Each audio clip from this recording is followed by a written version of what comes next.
वीर थे, बलशाली थे, उनको कृष्ण की क्या जरूरत थी? लेकिन नहीं थी। जहां कृष्ण रहेंगे वहीं तो विजय होगी, जहां राम रहेंगे वहीं तो विजय होगी। तो श्रीमद् भगवत गीता के 18वें अध्याय के 78 नंबर 78 नंबर श्लोक के अंतिम श्लोक में इसी बात को बताते हैं। यत्र योगेश्वरः कृष्णो यत्र पार्थो धनुर्धरः तत्र श्री विजय भूतल ध्रुवानि तिर्मतिमम्। जहां पर भगवान श्री कृष्ण रहते हैं वहीं पर विजय, श्री माने धन, विभूति, सब कुछ वही रहती है। जहां पर भगवान रहते हैं, भगवान के जैसे उनके भक्त रहते हैं। एक बार की बात है कि भगवान श्री कृष्ण से भीम ने, नकुल ने, सहदेव ने, युधिष्ठिर ने कहा कि अर्जुन को आप बहुत मानते हैं, हमें नहीं मानते हैं उतना ज्यादा, क्यों? अर्जुन से आपका बहुत स्नेह है।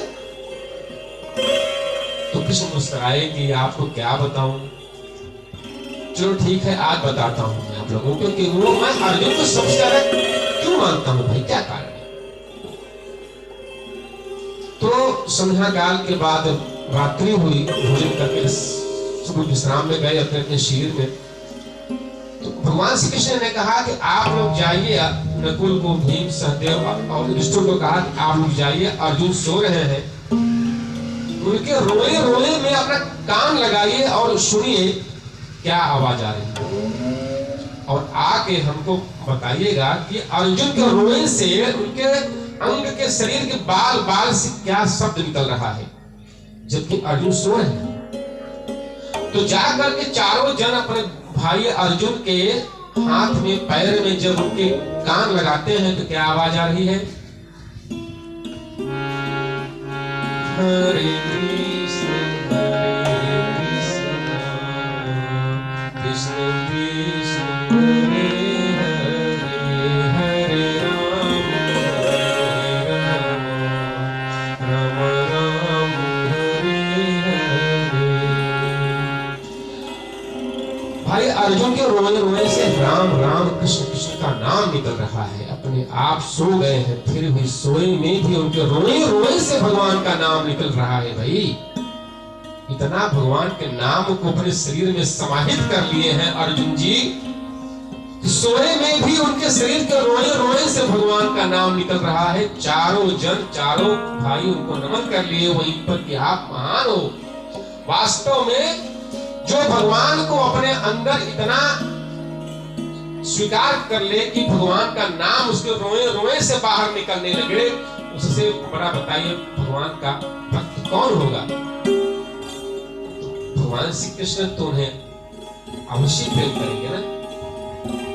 तो भगवान का प्रेम भक्त को तब मिलता है जब भक्त अपने आप को भगवान के लिए समर्पित कर देता है। तब सब कुछ, तन मन धन सब कुछ तेरा प्रभु, सब कुछ है तेरा, और तेरा तुझको अर्पण क्या लागे मेरा।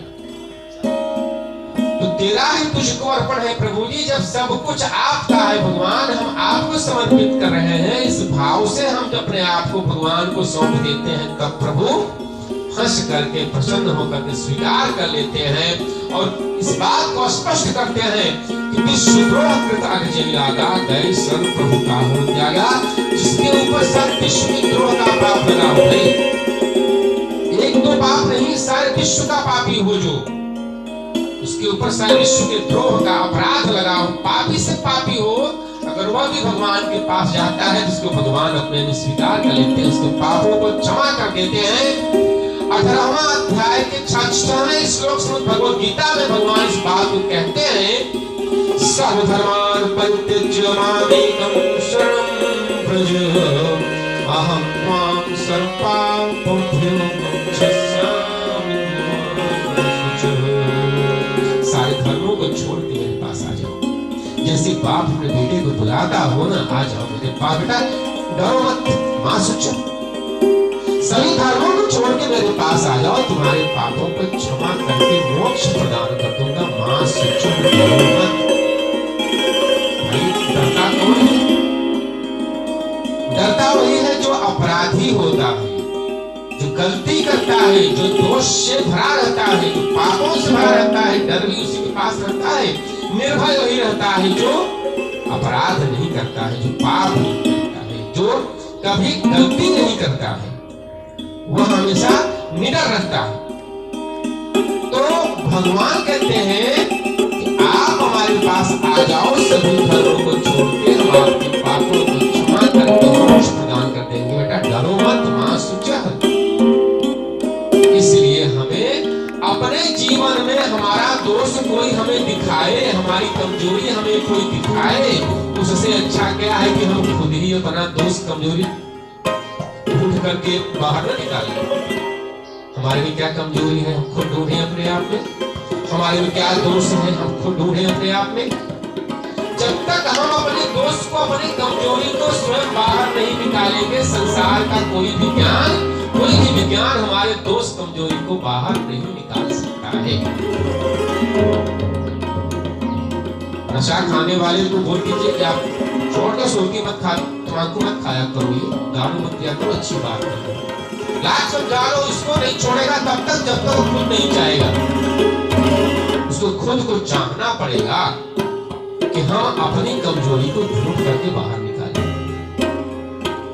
भाई कपड़ा पहनते हैं, उसको भी 2 दिन में हम साबुन से साफ कर देते हैं, तब पहनने के लायक हो पाते हैं। उसी प्रकार से जब तक हम अपने कमजोरियों को दूर नहीं करेंगे, अपने दोषों को दूर नहीं करेंगे, अपने अपराधों से मुक्त नहीं होंगे, तब तक हमें अच्छे कर्म का फल भी नहीं मिलेगा। भाई नहीं मिलेगा। गंदा कुर्ता धोती पहनने से, गंदे कपड़े पहनने से, उस पर सेंट कितना भी लगा लो, लेकिन वह देखने में तो गंदे रहेगा, महक भी उसका ढंग से नहीं आएगा। अगर कपड़ा साफ है, स्वच्छ है, तो हमें महक भी अच्छा मिलेगा और देखने में भी अच्छा लगेगा और हमारा मन भी प्रसन्न रहेगा। तो मन का विजयी होना बहुत आवश्यक है। मन पर विजय पाने के लिए सबसे पहला उपाय क्या है?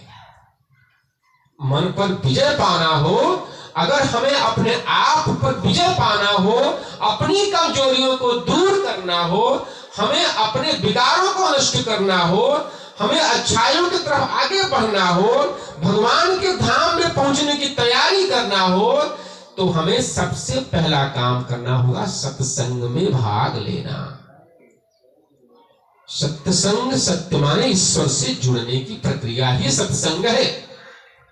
ईश्वर से जुड़ने की प्रक्रिया सत्संग है। आप घर में बैठ करके ग्रंथों का अध्ययन करते हैं तो आप सत्संग कर रहे हैं भाई, ये नहीं कि आपको यहीं आना, ऐसी बात नहीं है। लेकिन एक सत्संग में बैठ करके किसी के बताए हुए बातों को, ज्ञान को सुनते हैं तो इससे आपको लाभ तो अलग मिलेगा ही, इसमें कोई दो राय नहीं है।